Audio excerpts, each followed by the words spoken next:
The best month of the year is undoubtedly October. It's the season of scares, a great time to expose yourself to horror stories or really just fixate on all things macabre. And then there's June, the second best month of the year. Great weather accompanied with a month-long celebration of queerness. Obviously, corporate attempts to co-opt pride are disgusting and rainbow capitalism is bullshit, since, after all, legal concessions can be taken away as easily as they were given. Only under proletariat control can society achieve true queer liberation, but hey, we're here, we're queer, and we should be proud of it. So why not combine the supernatural vibes of October with the gay vibes of June? I'm Andre from Weeb Revolution with my usual Jujutsu Kaisen rant sona, here to tell you why you should watch Night Behind the Tricornered Window and Otherside Picnic.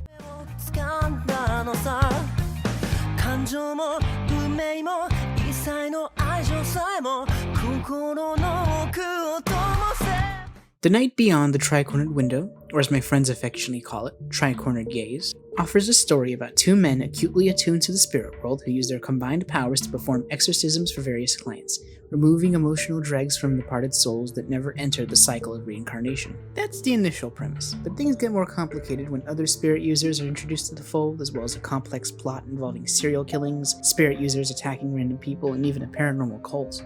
The big thing about Tricornered Window is that main characters Mikado and Hiwakawa combine their powers in a way that is literally described as erotic, and depicted in a way that is very clearly intimate.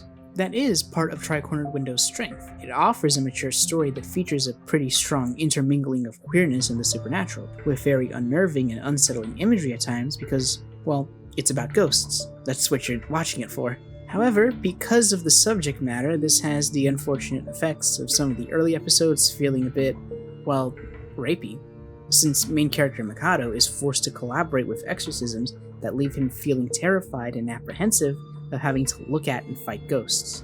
And Hiwakawa's lack of social boundaries contribute to the scenes feeling pretty uncomfortable to watch. However, I have two reasons as to why I'm mostly okay with this. This anime is about spirits, malice, consent, and a couple other themes. So even though there is a wider problem in Japanese stories about depicting healthy gay couples, specifically men, Tricornered Window is trying to say things about consent and sex. That isn't to say the show is infallible or that it doesn't fall into those toxic tropes, nor is it me saying that it's your fault for feeling uncomfortable, but there is a purpose behind its inclusion and behind those vibes you feel in the early episodes. Additionally, the more you learn about Hiwakawa, the more his bizarrely pushy and boundary-breaking personality makes sense. He isn't malicious, just unaware, and this relates to how he was raised and socialized. I would say more, but that crosses into spoiler territory, and I feel like I've already alluded to it enough.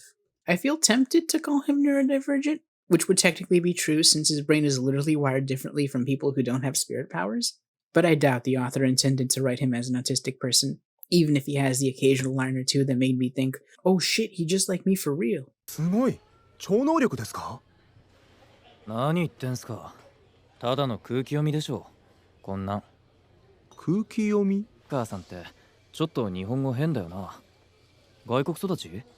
ああ、それは私ももともと全くおしゃべりな人間ではないので。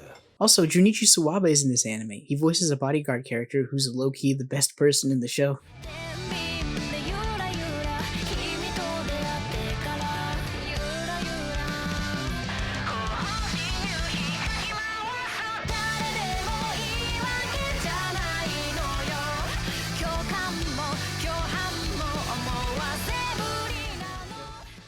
Otherside Picnic is an anime about two college-age girls named Suwaro Kamikoshi, who looks like Velma, and Toriko Nishina, who looks like Saber from Fate. The anime follows their adventures into a ghostly dimension called the Other Side. Although each trip to the Other Side puts them in mortal peril, both girls are hopelessly broke, and so they collect spiritual artifacts to sell to this bourgeois white-haired girl. All while having some of the gayest fucking vibes ever. I swear to God, I get the biggest dopamine hits from watching them just be gay and cute around each other. I also get adrenaline hits from watching them run for their life from whatever freaky yet awesome thing is chasing them in the other dimension. Otherside Picnic is more of an action show compared to Tricornered Window, evident by the fact that the girls are always packing heat. Because of that, Otherside fits in more than just malicious spirits, but full-blown giant monsters at times. Confrontations are more elaborate and more involved than Tricornered's as well. Since the girls in Otherside are always traveling to another dimension every episode, a la Flip-Flappers, they also do some interesting things with the setting. One of my favorite examples being episode 3, where they basically go on a spooky yet sorta chill hike in the mountains, or that one episode where they end up on a beach. There is much much more to the story than I'm letting on, especially with regards to Toriko's motivation and backstory, but I'll leave that for you to discover. I do find it amusing how many similarities there are between this show and Tricornered Window. You'll get different experiences from watching these shows. Tricornered is a little more dialogue heavy and focuses on a larger cast. Otherside, inversely, is more insular and a handful of the episodes only featured the main two girls, which is fine considering how much chemistry they have. You can watch Otherside Picnic at whatever pace you want, but I personally recommend watching multiple episodes of Tricornered in a row considering the pace that the plot moves.